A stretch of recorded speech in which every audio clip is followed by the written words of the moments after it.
Well, hey everyone, welcome back to the episode of These Are The Voyages. I'm the captain, Captain Chase McKinney, and joining me for some more story time in space, my dear friend, Commander David. How are you, dude? What's happening? Story time. Yes. More stories. Audio drama time. Yeah, man. So much drama with this audio, I can't even stand it, you know what I'm saying? Well, before we get into the audio drama thing, some of you can't see this, but the good commander is rocking a Batman shirt. Looks like the Keaton era Batman logo. I have no idea, but I'm not going to show my shirt because it has paint on it. That's fine.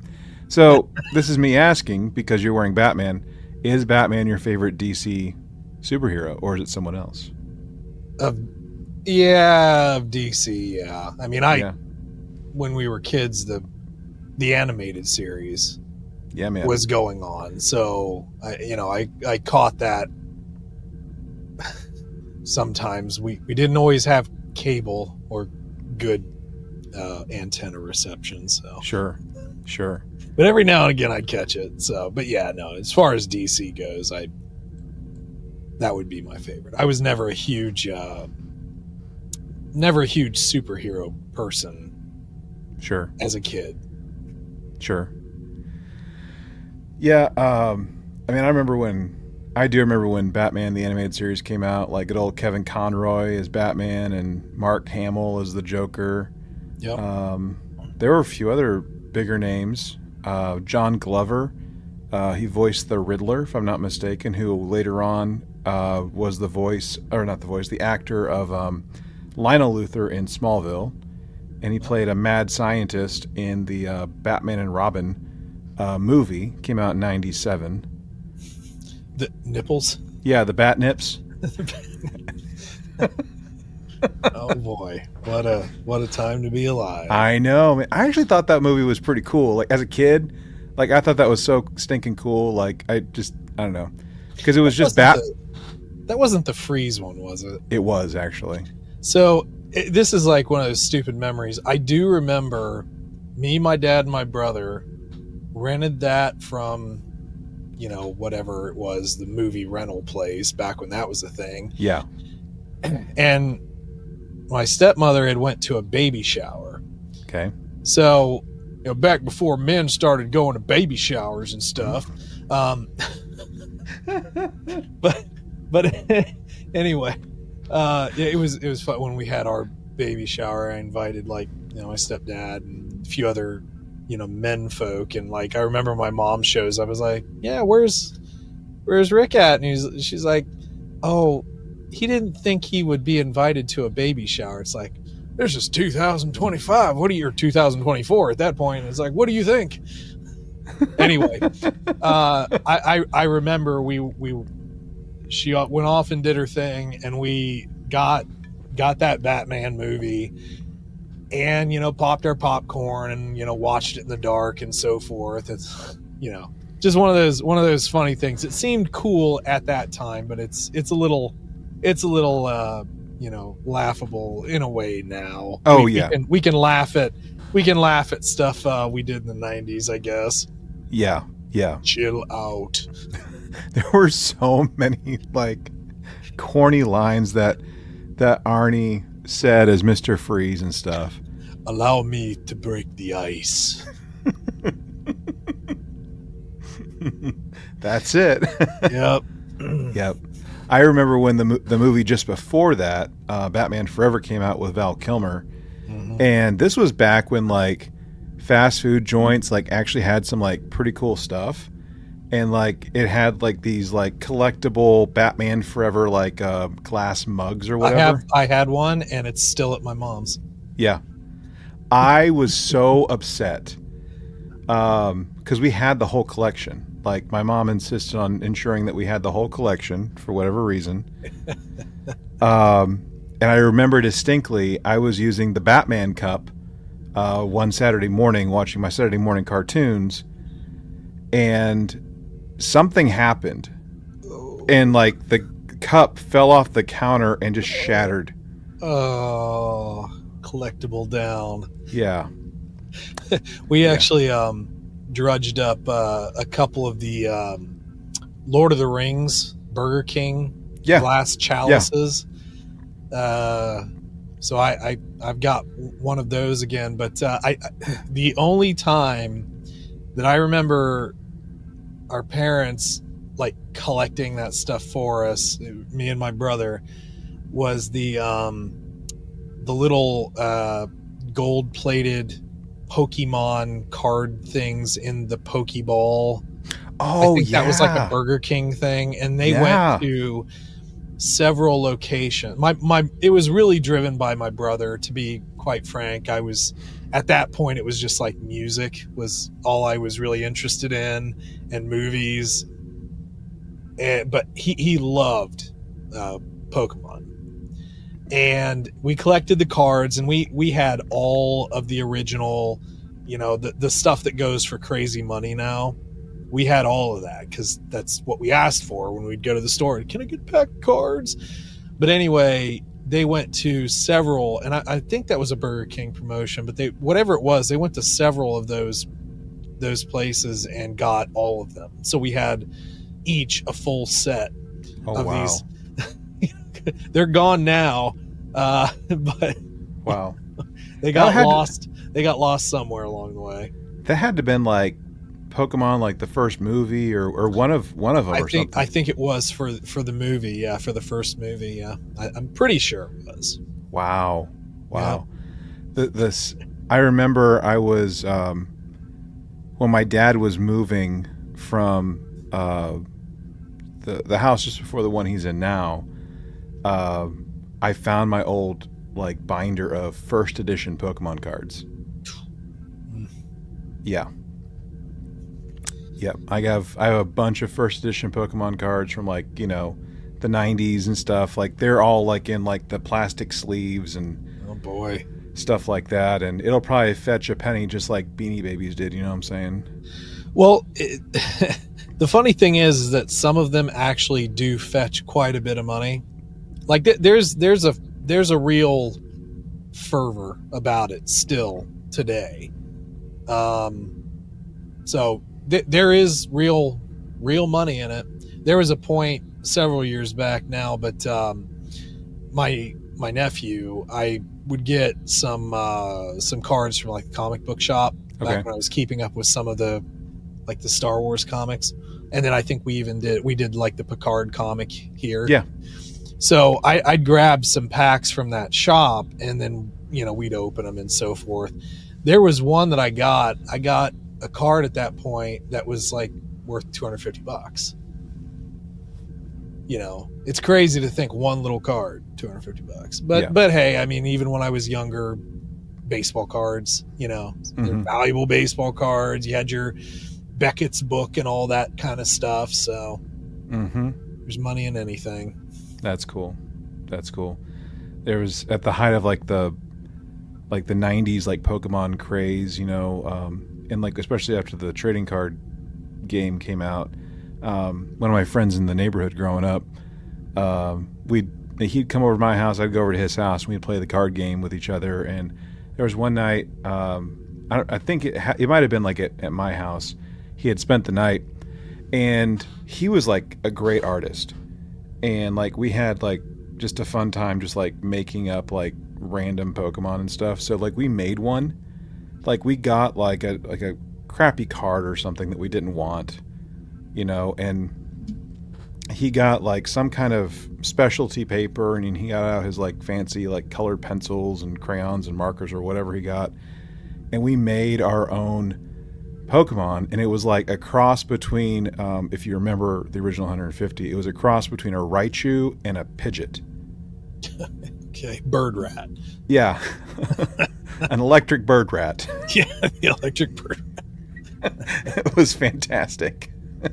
I'll have to look. I'll have to go find my binder. I think it's still at my dad's place, but and see if it's still in there. But I remember having such a ball making that. And if I can find it, I'll send you a picture, and I might post it somewhere too, just for a laugh, because why not? So, Well, apart from '90s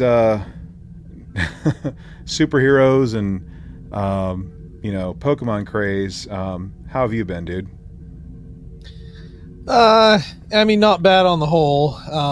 We have had a sick baby this week. Um, man, we're pretty sure that he has the what is it, hand, foot, and mouth. It's not fun. He got a fever. He was doing fine, and this would have been Saturday or Sun, probably maybe Sunday.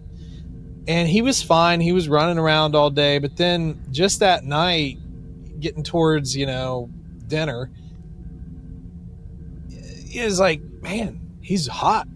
He's like really hot, and he got up there to like 104, and so we started giving him some meds and stuff, and really cranky and wouldn't sleep and all this good stuff. And I took off the Monday, and me and him are the same. Motrin is the only thing that does anything for us. Sure. Like the liquid Tylenol doesn't do crap. So we were out of that, so we had to get some more. Finally, the fever broke later on Monday, but that night he basically just like screamed, just all night long. He couldn't sleep, couldn't get comfortable, just terrible night. And following day he kind of calmed down a little bit, but then yesterday he was over at his grandma's for a little bit, and my wife was like, Mom said something about maybe he has hand, foot, and mouth, but I wasn't really listening to her because sometimes she just says things and I just have to tune it out. And I was like, okay. But then she was like, look at his legs.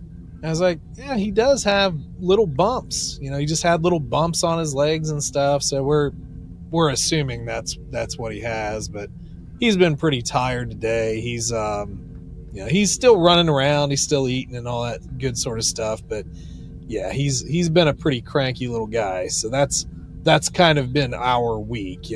Sick kids, you don't really get to do much else with your time. Not really. No. We did watch that Ilio movie with him though. That came out, the new Pixar movie. Yeah. Which actually is pretty good. Huh. Yeah, I saw it. I've seen the advertisements for it, like, before and shortly after it came to theaters, and of course it's on that one, mouse, extra app. Yeah. Which, by the way, like, I don't know if this has happened to you, or how, like, what app, like, what platform you like use Disney Plus on, but we were just watching it. Like I watch like the Hulu and the Disney stuff like all together, like on that app. That's just how it is now. And watching Smallville, it's been fun. And then the kids get home, and they put on like the cartoon, like Lilo and Stitch, or whatever they're watching. Mm-hmm. And then for some reason, the aspect ratio is all off. It's like just hyper zoomed in. And I installed the app multiple times. We're watching on the Xbox. Uninstalled it multiple times and reinstalled it, logged in, nothing. Didn't work.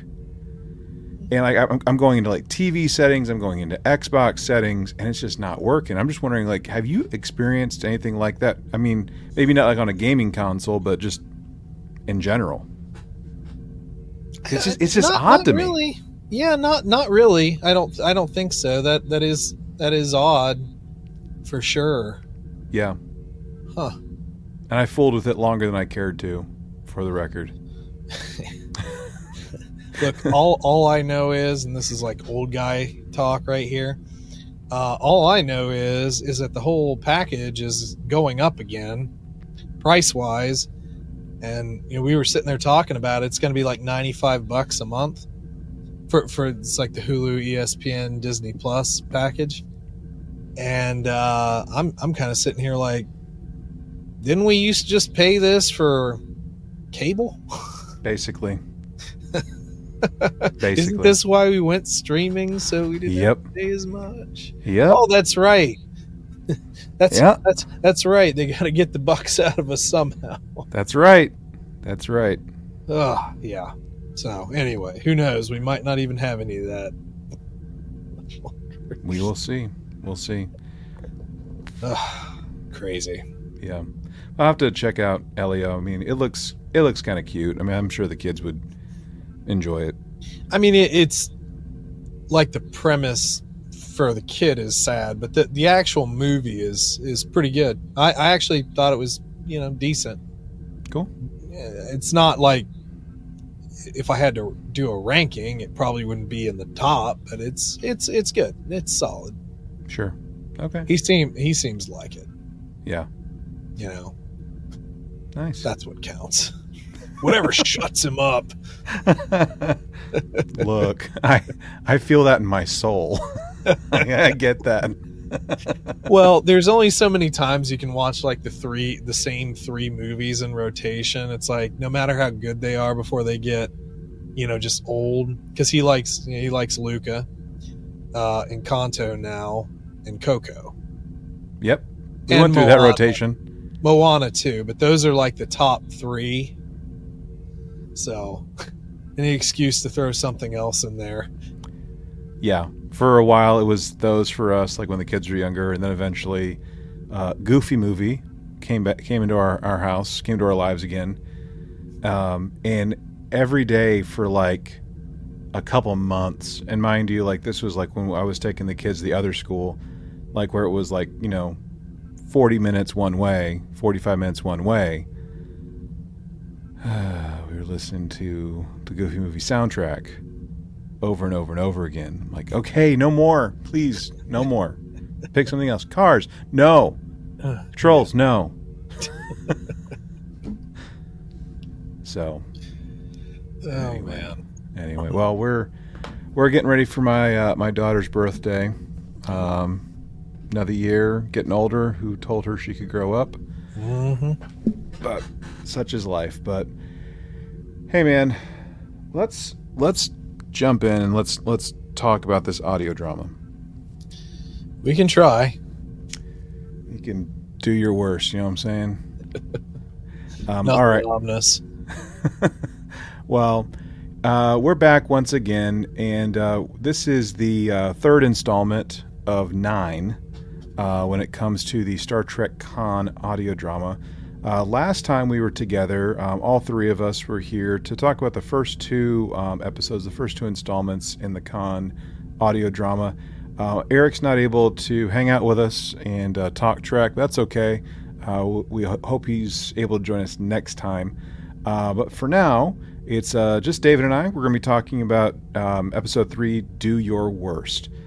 And the first two, I mean, like, this is really just like a back and forth where we have like a present being like the Sulu era on the Excelsior, more or less, and then kind of looking at these logs to understand Khan and like the SETI Alpha 5 stuff a little bit better. Like we're just trying to illuminate that, understand that essentially from like an archaeological, anthropological, legal kind of vantage point, I suppose. Yeah, I suppose. Maybe discredit Kirk a little bit. Who knows after he's dead? Yeah. Can't defend himself. Yeah. Feel cute. Might discredit Kirk. Who knows? Anyway. All right. So I'm not going to, I told you this, and I might as well just say it, like, these episodes, they're short. So, like, we were talking about this briefly, pre-show, but, like, talking a little bit about, like, the medium in which these stories are being told. So, like, the first episode was, like, 40-ish minutes, and then the second one and now this one, they're about 30-ish minutes. So, I mean, if we go back to the days of Lower Decks, when we were like doing those discussions, those were like 20, 30-minute episodes. But we had the visual as well, like the animated visual, as opposed to just the auditorial way of experiencing the story. Now, for some of us, like it might have been like parents or grandparents, maybe even great grandparents that just thrived on like radios and stuff like back in the day, like when television wasn't. War of the Worlds, freaking everybody out. I know, man. That was kind of rad. Like kind of hearing like the mayhem. Whoever read that story was probably like, "My God, what have I done?"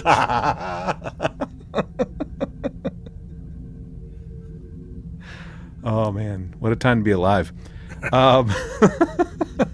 But like these are pretty brief. So unless you're like really dialed in, it can be so much easier to get distracted and like lose the little bits and bobs of the story that you might like otherwise take for granted, like when you're just sitting on your couch watching an episode of something.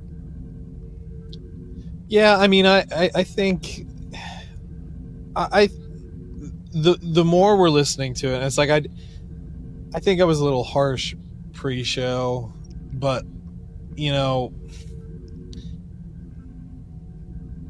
unless something drastic happens or something drastically changes or whatever, I kind of think it might have almost been better for whoever's releasing this to release the entire thing at once, so you can just binge it, or release it as just one full audio drama.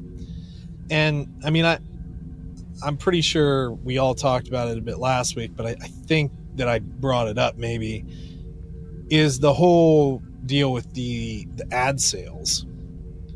I kind of feel like they split this up maybe to sell ads more so than anything else. Not to be that guy, but the elongation seems to happen because we're popping in ads. Really, without the ads, this isn't a 30-minute episode. No, this is like 22.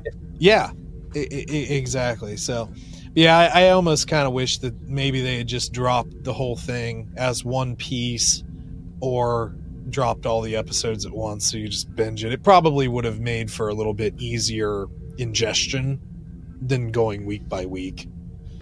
Because You're right, but sometimes the visual aspect keeps it in your mind a little bit more. Sometimes the auditory aspect, kind of messes with you a bit. Yeah, I mean, like we're already there. Like, I mean, after this discussion, I mean, we're a third of the way there in terms of like, digesting and discussing it and stuff. And this isn't the first audio drama. Like, I think I said this like the last time. Like, for you and I at least, No Man's Land with Star Trek Picard. True. Yeah. Which was like a season 2 and 3, right? Was it season 2 or 3, or was it 1 and 2? No, it was season 1. It was a 1 to 2. That's what it was. It was season 1 to 2 right? Kind of tie-in. Yeah. Yeah. So like we have done it before, but I just looked it up, and like Star Trek Picard No Man's Land with Rafi and Seven, that was an hour and 40, no commercials. Right. Yeah. So you could have just put it on, done your thing, and that's it. Well, and again, this is probably more for the when we finally like rated at the very end and everything, right, kind of thought. But the No Man's Land at least was like one cohesive story. This suffers from choppiness, for lack of better words.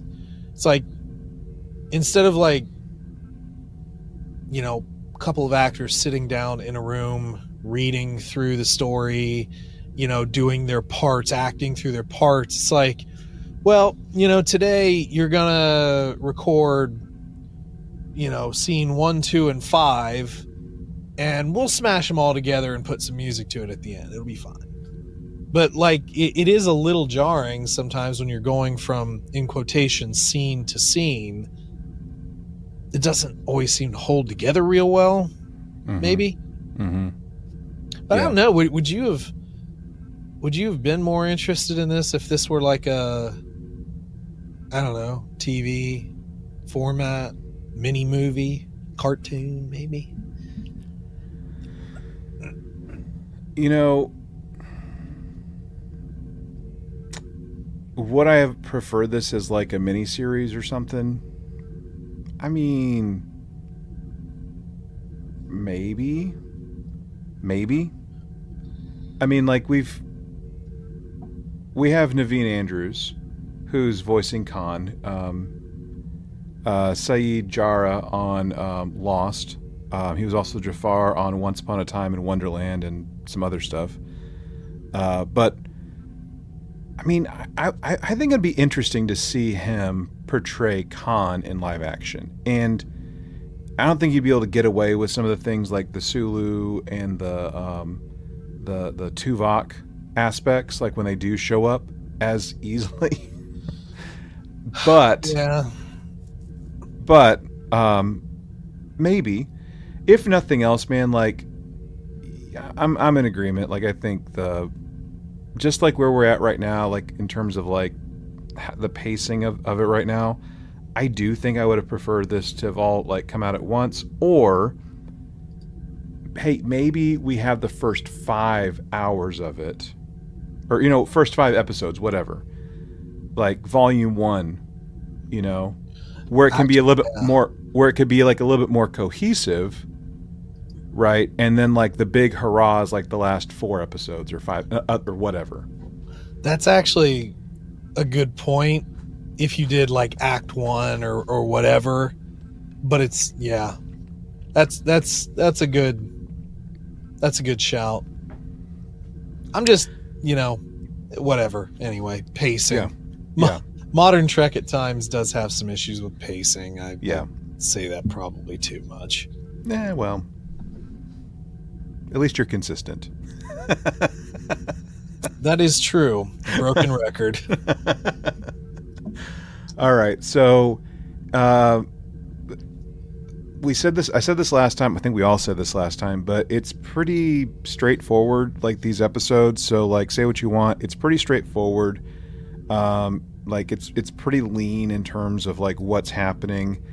And yes, we have like commercials that are being intercut. So at some times it benefits segmenting stuff. At other times I think it hinders it. But we have,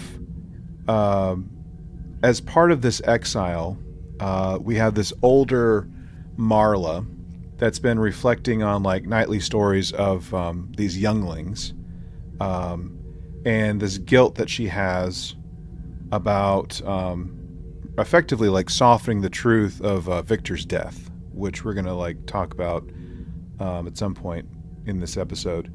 But not only that, but you have like this kind of like intercut where we're cutting between, like, we're establishing it basically with the Dr. Lear of it all on the Excelsior again, doing her research and her studies, looking back on the past of SETI Alpha 5, which we know about. And it's in this particular log that we have that's really focusing on Khan and his relationship with this Victor guy, and their time in like a jungle-esque kind of thing. Like that's just kind of how I was just picturing Lost, like the island on Lost is what I was picturing in this episode. Yeah, so specifically saving Yeah. the kid, the artist. Yeah. Yes. Yeah, they were, so the way I took it was, we had didn't we in the last episode, like part of the folks went out for like a hunting thing, and like Yes. one of them got gored by a Yes. boar. Yes. So it's like picking up with that, because he had been effectively attacked by one of the city eels. Correct. That it burrows into his ear. Correct. Yeah. So he's freaking out, and Khan's going to save him, where he sends everybody else back. But yeah, they're effectively running through the jungle. Yeah. and like I said, like this, like just the imagery like that I'm seeing in my mind as I'm like listening to this episode, like I'm just imagining Naveen Andrews in his, with like his greasy, glorious, curly hair from Lost, going after this kid. Like I'm just imagining like they are running towards the hatch, they're running towards the others, as he's trying to calm this kid down and save his life. I don't know if you watched Lost or not, but that's just all I could see.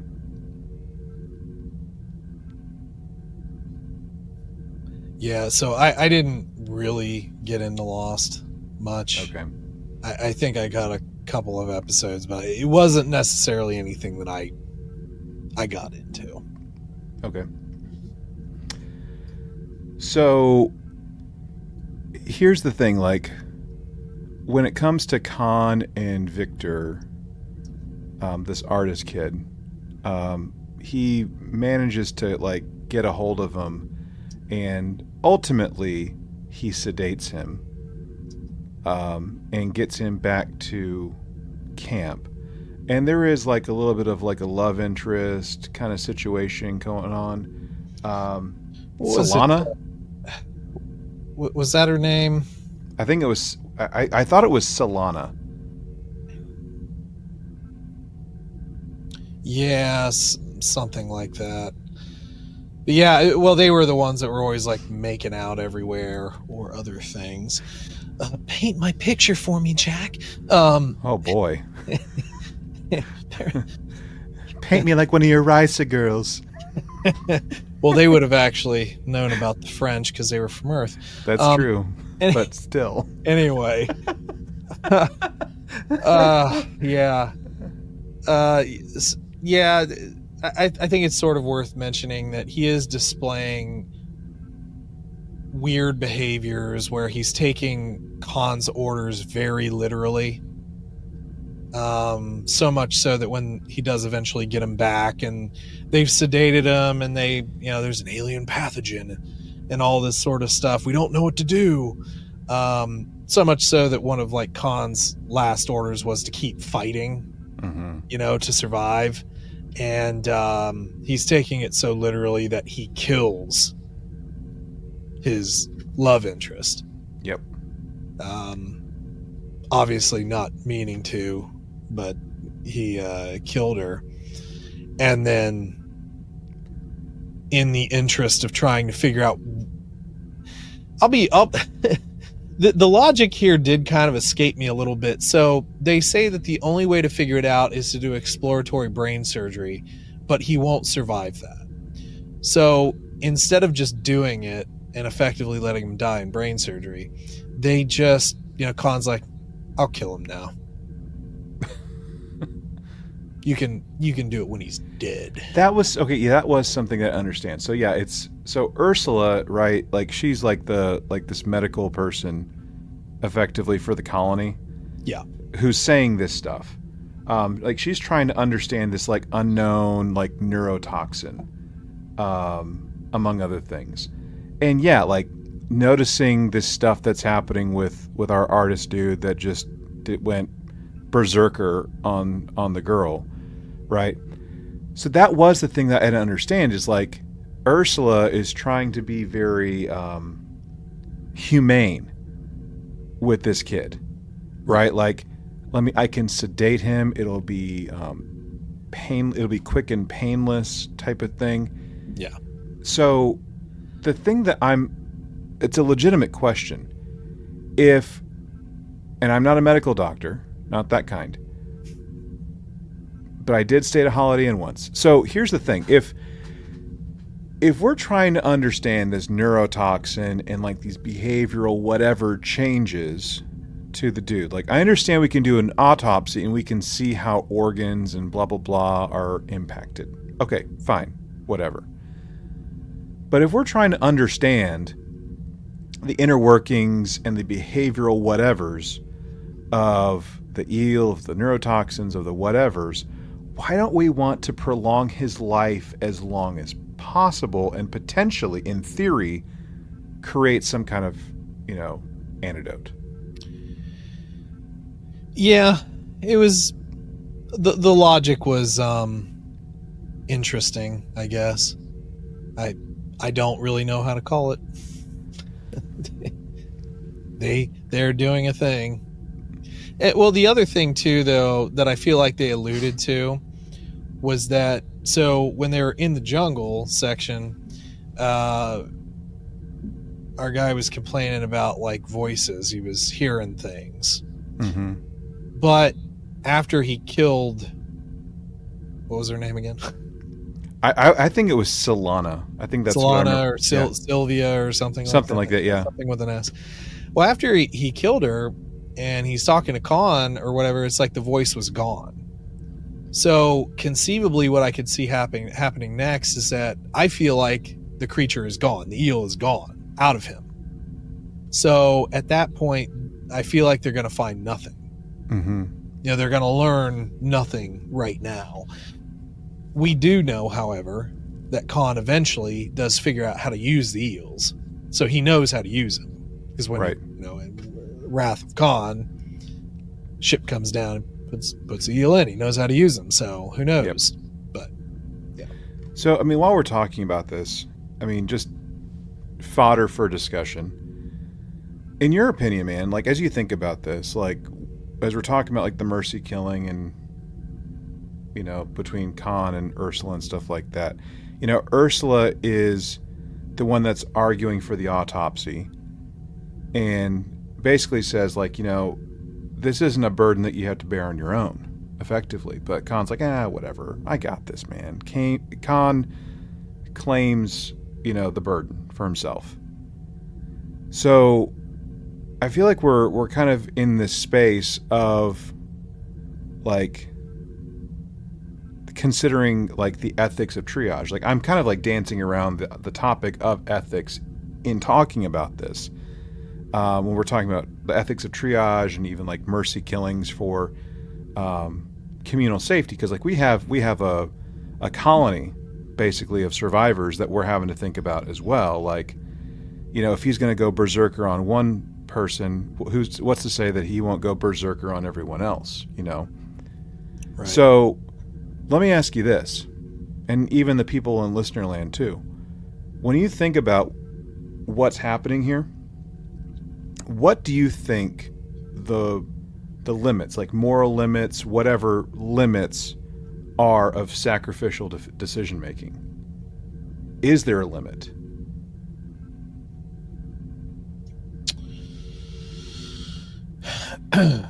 It's an interesting question, highly dependent on the situation, but I will say that, like, if I'm taking it from the lens of the survivors that we have here that are from a different time, from a bit more brutal time, who were hunted, who did conquering and then were hunted and then were captured and were shipped off and all this sort of stuff. I don't necessarily think that it breaks any sort of moral code that someone could put towards it, because Khan, in my opinion, has always been someone who could rationalize about anything. You know, he can rationalize becoming a dictator because of his vision that is supposed to be good for everybody. Mm-hmm. You know, he can rationalize about anything, it seems like. But if we're talking about, like, anyone else, then you're starting to talk about, like, the American West, you know, like frontier justice, you know what I mean? Sometimes you have to trim the dead branch so that the tree survives type of metaphor. Mm-hmm.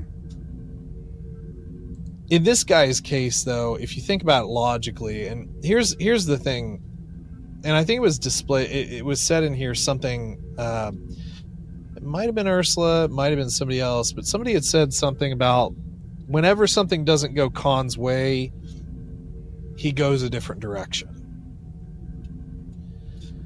So I think if they would be thinking logically and not just trying to pivot, you could think about it like, this kid did exactly what you told him to do. Now, it's very literal. It's hyper literal. But maybe if you just said to him, don't hurt anybody. Just don't hurt anybody here. Keep living, but don't hurt anybody. Yeah. Chances are that under that state, he wouldn't. But they're not necessarily thinking it through. They're making very emotional decisions, which, to be fair, is understandable. They just lost a couple of people. Absolutely. In their party. Yeah. And there's dissension already. We had that Hugo guy who, Ivan pushes off a cliff. Yep. Because he was a dissenter. So you already have that seed planted. Yeah. Yeah. Yeah, I think this is like the maybe like a darker version of like the needs of the many kind of situation. I could see that. Like you might hear something like, what's the greater good? But, we know because we've seen Wrath of Khan. Like we've seen this colony, these survivors at the end of that particular timeline, with like sandstorms and it's crazy, inhospitable kind of stuff going on. Like we know, like we see the end, right? So we're going back to the beginning of all this and kind of how it's playing out. So yeah, certainly by the time Wrath of Khan rolls around, he knows how to leverage the SETI eels because, hey, maybe we've done some experimenting on some other folks, if we're being honest, right? Because like Chekhov and oh my gosh, why am I forgetting the captain's name of the Reliant? Oh, good grief. Anyway, highly suggestible with the eel inside of him, and the captain himself, he takes his own life for the safety and security of everyone else, and Chekhov manages to survive getting the thing to come out of his ear. So yeah, like to your point, like if there was like a slowing down, an intention to consider, hey, maybe it's the bug in the ear that is making him take things so incredibly literally. Yeah, maybe we wouldn't have had, lady guts all over the place.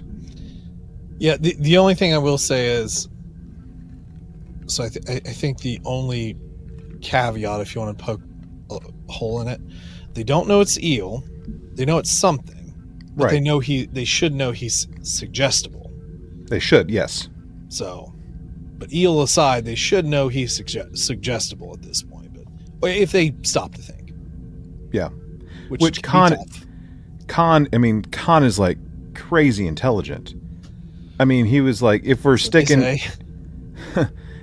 stick to, what he was doing in the 90s prior to Botany Bay, I mean, like we're talking about like ruling the earth, for crying out loud.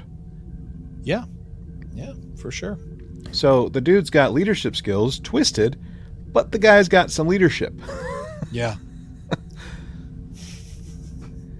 So there is, whether it is genuine or it's fake in terms of the feelings that he has at the end of this particular episode with Victor's death and Solana's death, like he's kind of like getting a little amped up. Like I said, like in the 90s and in the time in which he was alive, a lot of the earth, he had taken lead on a fair chunk of it. So we know that there is this kind of totalitarian kind of aspect to him. So what we're dealing with like examining these logs, right, that we have Dr. Lear all focused in on, is trying to unearth some stuff. and trying to understand Khan better. So we take the 90s, we take like this kind of like reimagining, like this restoring, retooling of who he is. And he says, he vows to master or burn this treacherous world. Right? That they live on. So there's almost this pivot in a way of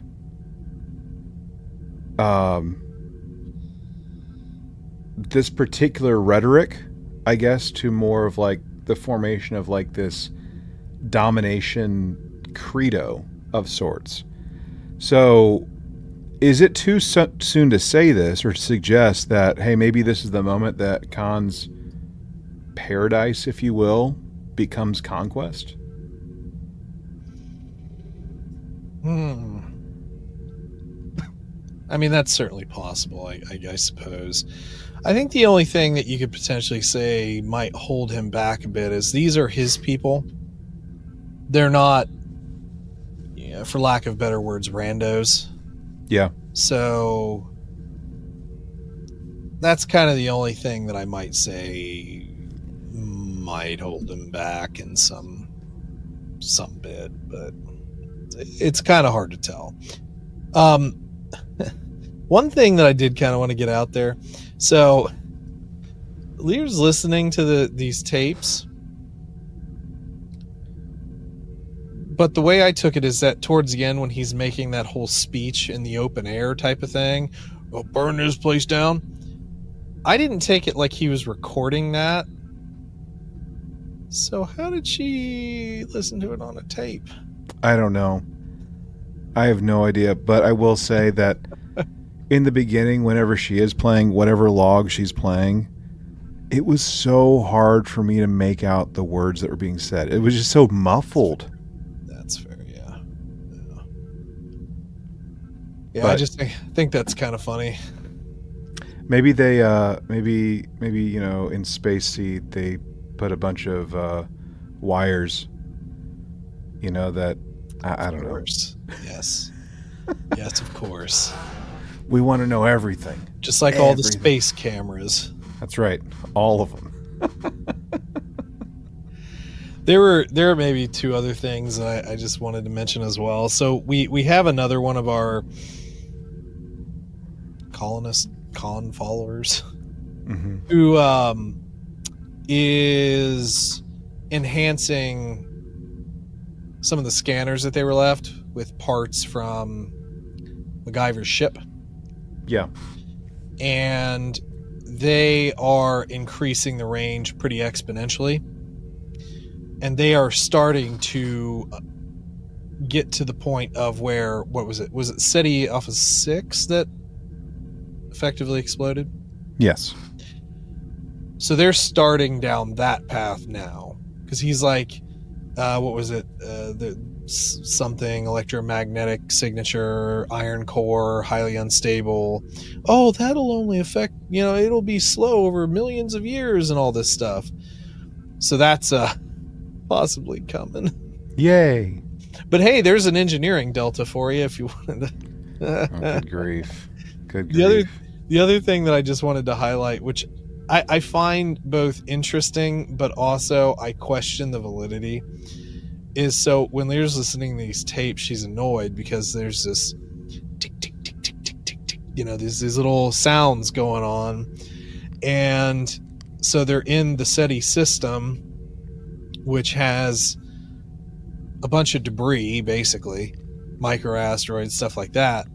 And Captain Sulu has taken the shields down to a minimum so he could listen to the sound of pseudo raindrops on his ship, which were actually like bits of and fragments of this planet whacking his ship, which doesn't seem to me like a very good idea for someone to do in space. Space rain. I mean, what were we thinking there? I don't know, man. We'll just swing by the depot, and have them just like buff it out. You know what I'm saying? Why is your ship so pockmarked? I don't know, man. I just, sometimes when you're flying off in space, man, it just, you take some damage. I've always had the shields on full at all times. See your Google Maps location history says that you were camped out here for 3 days. What happened to your sensor logs? Could you imagine a court martial going in there explaining why your ship was like hulled or something like that? It's like, tell me the truth. You can't handle the truth. Tell me it anyway. Okay, fine. I like the sound of rain in space. We were just trying to comfort our captain with the gentle sound of tippy taps on the hull, okay? Minimal shields. Minimal shields. Minimal shields. Oh man. I'm just thinking about it because, like, we've had episodes of Trek with, like, micro asteroids and the collisions and everything, and it's just like, I mean, I understand that this is all like floating space debris. It's not traveling at any real rate of speed, but still, it just seems like a very odd command decision. And then Tuvok, the logical Vulcan, decides to quote what was the quote? Shoot. He basically repurposed a quotation. Let's see if I can. Because the doctor even says, like, did he just quote so and so or something like that? I just can't remember exactly, but anyway. I'm trying to see if I can find it quickly. I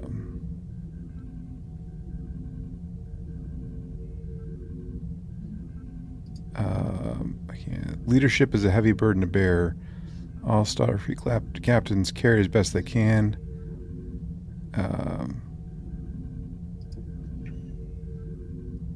I'm trying. Okay, so she says, I'm trying to rewrite hundreds of years of bad history, and the best he can do is uneasy lies. The head that wears the crown, or something like that. Yeah, it's Shakespeare. That's what I was thinking. Yep. It's a Shakespeare quote, which obviously is in Trek with Star Trek in general. So anyway, all the Trek in Trek. How much Star Trek can we put in Star Trek? You know what I'm saying? As much as we please, man. Darn right. All right. Well, do you have anything else that you wanted to highlight or pick apart or anything? No, I'm fine. Okay, you're gonna live for now. I will. Okay. I will easily live. Okay.